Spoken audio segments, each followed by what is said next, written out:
शीतल sir, जो बात अभी सीपी राय साहब कह रहे थे, झारखंड में जिस तरीके की चीजें हुई, उसके बाद अभी जो स्थिति है, एक बार फिर से वो पुरानी चीजें दिखने लग गई, जिस तरीके से मध्य प्रदेश में हुआ पिछले सरकार में कांग्रेस के साथ, फिर उसके बाद महाराष्ट्र में एक खेल हुआ और अभी सबसे रिसेंटली जो है वो खेल हुआ बिहार में। झारखंड के का जो सीन बना, अब यहां से सर जब हम जो सामाजिक न्याय वाली एक बात चल रही थी, जब हम उस तरफ नजर डालते हैं तो क्या कुछ बदलाव इस एससी एसटी और ये जो ओबीसी वाली सियासत चल रही थी, झारखंड में जो भी घटनाक्रम हुए उससे कुछ असर पड़ेगा पूरे देश में?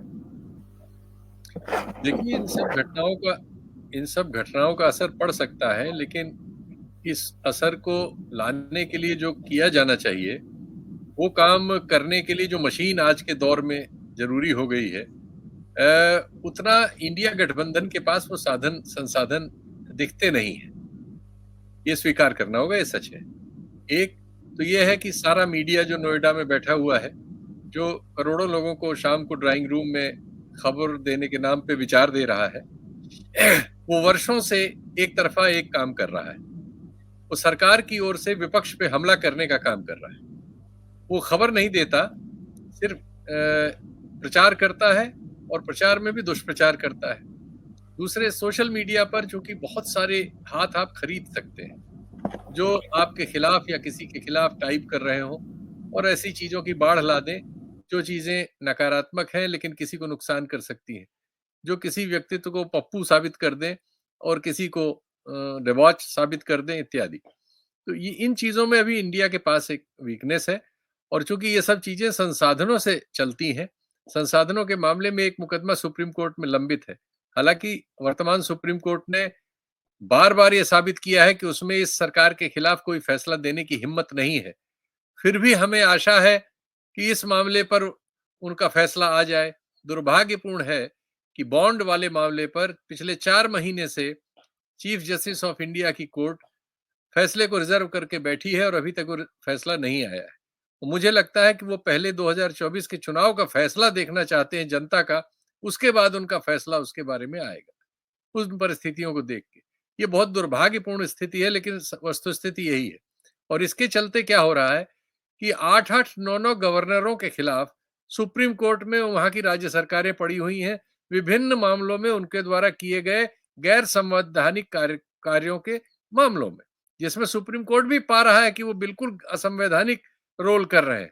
लेकिन सुप्रीम कोर्ट ने खुद अपने आप को एक ऐसे हास्यास्पद स्थिति में पहुंचा दिया है कि वो फैसला करता है, उनके फैसले को स्पीकर नहीं सुनता, वो फैसला करता है, उनके फैसले को गवर्नर नहीं सुनता, और वो फैसला करता है तो केंद्र सरकार उनको क्यों सुनने वाली है। केंद्र सरकार के जो अटॉर्नी और सॉलिसिटर जनरल हैं वो कोर्ट्स में आके कई मामलों में ये कह देते हैं कि आपको सुनने का अधिकार नहीं। तो ये जो परिस्थिति पैदा हुई है हमारे देश में, उसमें क्या हुआ है कि जवाबदेही खत्म हो गई है। जवाबदेही का खात्मा होना किसी भी लोकतंत्र के लिए सबसे खतरनाक स्थिति है, और वो वहां ले जाती है जहां डॉक्टर सीपी राय, जिसका राजनीतिक रूप से एक धारा का वर्णन कर रहे थे, मैं अभी उस पर नहीं जाऊंगा, ये अधिकार मैं उन्हीं पे सौंपता हूं, वो कहते रहे। लेकिन उन परिस्थितियों का जिक्र मैं जरूर करूंगा जिनसे उस तरह की चीज बनती है और जिससे उस तरह के आरोप लगने की परिस्थिति पैदा होती है। वो पूरी स्थिति हमारे चारों तरफ बनी हुई। गवर्नर का आचरण झारखंड में और बिहार में एकदम अलग था। बिहार में कुछ घंटों में दूसरी शपथ हो गई। एक तरफ इस्तीफा दे के निकले और प्रस्ताव दे के निकले, घर पहुंचे, चाय पी, उसके बाद वो शपथ के लिए बुला लिए गए, और दूसरी तरफ गवर्नर की तलाश हो रही थी, गवर्नर लापता थे। ये जो परिस्थिति है, और बहुमत जो है वो वीडियो बना बना के भेज रहा था कि देखिए हम 43 विधायक एक साथ खड़े हैं और आप इनको, अगर आपको परेड करानी है, क्या कराना है, आप क्यों नहीं न्योता दे रहे हैं। तब जाके किसी तरह से जब सोशल मीडिया वगैरह पर उनके खिलाफ ट्रेंड चला और काफी हल्ला हुआ, तब जाके किसी स्तर पे शायद शर्म आई और ये फैसला हुआ कि साहब उनको शपथ के लिए बुला लिया जाए, और 10 दिन का वक्त उन्होंने दिया। तो ये सब जो कुछ हो रहा है, अब आनंद जी भी जुड़ गए और बॉर्डर पे ही बैठे, तो उनसे भी थोड़ा सुना जाए। हमने काफी बोल दिया जितना हमें समझ में आया। जी शीतल भाई, दो चीजें। एक, मेरे इसमें किसी ने कहा है, अडानी जी का नाम लिया है, मैं दर्शकों को याद दिला दूं और आपसे भी जरा एक उस पे ले लूं। अडानी जी जब छत्तीसगढ़ में जब से बीजेपी की सरकार आई है, वो वहां पे खान का बहुत बड़े मामले थे, उनके बहुत माइनिंग राइट्स थे, उसको डिटेल नहीं करना है, लेकिन वहां पे वो खुली छूट मिल गई है। दर्शकों को याद होना चाहिए कि इसी झारखंड में भारत सरकार के दबाव में एक कॉन्ट्रैक्ट साइन हुआ है, बांग्लादेश का पावर सप्लाई करनी है। पावर जाएगी बांग्लादेश, कारखाना जो पावर प्लांट है वो लगेगा झारखंड में, कोयला आएगा ऑस्ट्रेलिया से, किस दाम में आएगा ये नहीं पता, और सारा जो प्रदूषण है उसकी धुलाई, और उससे किसी भी थर्मल पावर प्लांट में प्रदूषण बहुत ज्यादा होता है, वो प्रदूषण सारा झारखंड झेलेगा। झारखंड को बिजली एक एक एक एक पैसे की नहीं मिलेगी। ये वाली चीज अडानी जी की कहीं ना कहीं से नेपथ्य में उनका रोल है, क्योंकि वो भी चाहते हैं कि भाई ऐसा आ जाए जो हमें तंग ना करे या हमें उससे दिक्कत ना हो। एक कारण लोग कह रहे हैं ये भी है। दूसरा, मैं आपसे एक चीज जरा ये समझ लूं, जो भी इस समय किया गया है हेमंत सोरेन के साथ, आपको क्या लगता है कि जैसे मोदी जी जो आ, मतलब राष्ट्रपति का नाम लेके चाहते हैं कि हर प्रदेश में उनको वोट मिले, तो क्या हेमंत सोरेन का नाम लेके इंडिया अलायंस के लोगों को ये नहीं लगेगा कि तुम्हारे ऊपर हमला हुआ है और ये बीजेपी के लोग अब आदिवासियों की रक्षा नहीं, ये तो उनको जनजाति बनाने में लगे, ये तो आदिवासी से भी उनको बाहर निकाल खदेड़ने के चक्कर में। तो इस पे शीतल जी, दोनों चीजें, अडानी का Godda plant, India India alliance को अगर ये सामर्थ्य होती कि इसको लेके जाते तो बिल्कुल आज सारे आदिवासी क्षेत्रों में इस समय प्रदर्शन हो रहे होते, और मध्य प्रदेश में, छत्तीसगढ़ में, राजस्थान में, गुजरात में, जहां आदिवासियों की बड़ी आबादी है झारखंड के अलावा, वहां उन सब जगहों पर इंडिया अलायंस को बिल्कुल लेके जाना चाहिए ये मुद्दा। अभी आप जो कह रहे हैं ये अब भी अगर चेत जाए तो आने वाले दिनों में उसको लेके आंदोलन होना चाहिए। देखिए अग्निवीर को लेकर आज इस समय जंतर मंतर पे अपने आप प्रदर्शन हो रहा है। कांग्रेस ने इस मुद्दे को ले लिया है और बार बार इसका जिक्र कर रहे हैं वो लोग, और जो बेरोजगार हैं लड़ रहे हैं। तो इन लड़ाइयों में इंडिया को तो सामने होना चाहिए, बिल्कुल इसका असर पड़ेगा अगर वो इसको लेके जाएंगे तो।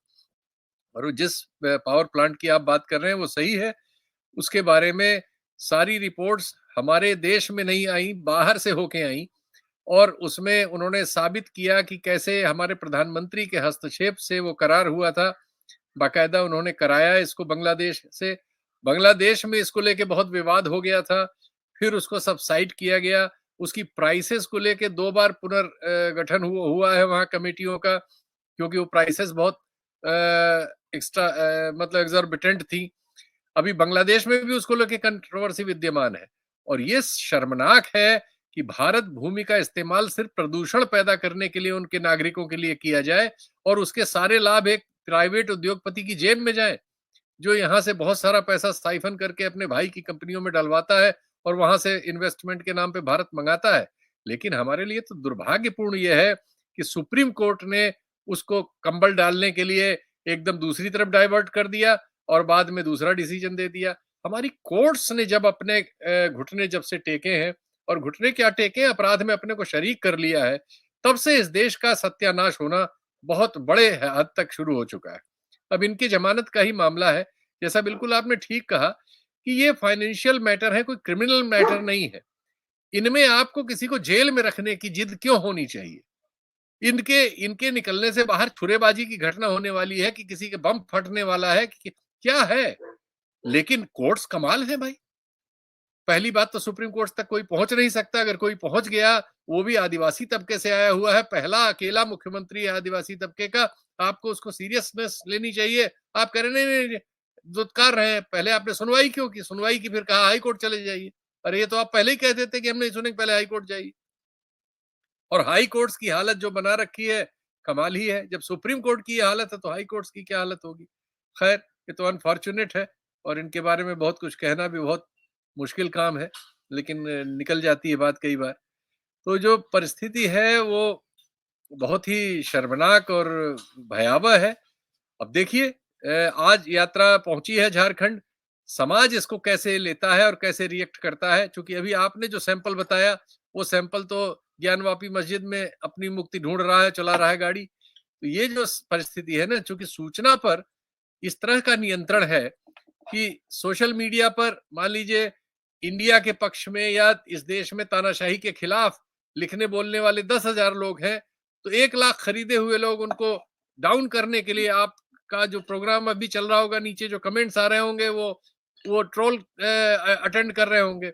ऐसे हर अकाउंट को जो इस तरह के मामलों में आलोचना का पक्ष रखते हैं, उन सब के नीचे ट्रोल लगे हुए हैं और सब उनको गाली दे रहे होते हैं, उनको क्रिटिसाइज कर रहे होते हैं। तो उनके पास इस तरह की मतलब ऐसी फौज है, इतनी बड़ी फौज है, सारे साधन उनके पास है। अब आज सुप्रीम कोर्ट की हालत क्या है? उसने एक भी फैसला तो सरकार के मामले में दिया नहीं, सरकार की जिसमें आलोचना हो। और एक मामला जो ये बॉन्ड का मामला है, जो सीधा-सीधा मामला है कि बॉन्ड की स्कीम लाके 90% पैसा सरकारी पार्टी अपनी जेब में ले रही है। इसमें 4 महीने से सीजेआई साहब इसको फैसला लेके बैठे हैं, ऑर्डर रिजर्व है। और ये ऑर्डर तब गैर रिजर्व होगा जब चुनाव के नतीजे आ जाएंगे, तो चुनाव के नतीजे देख के वो ऑर्डर निकलेगा। ये जो परिस्थिति है, ये बहुत ही शर्मनाक है। लेकिन अब क्या कहा जाए, कुएं में भांग पड़ी हुई है और हम लोग अभिशप्त हैं उसी पानी को पीने के। जी।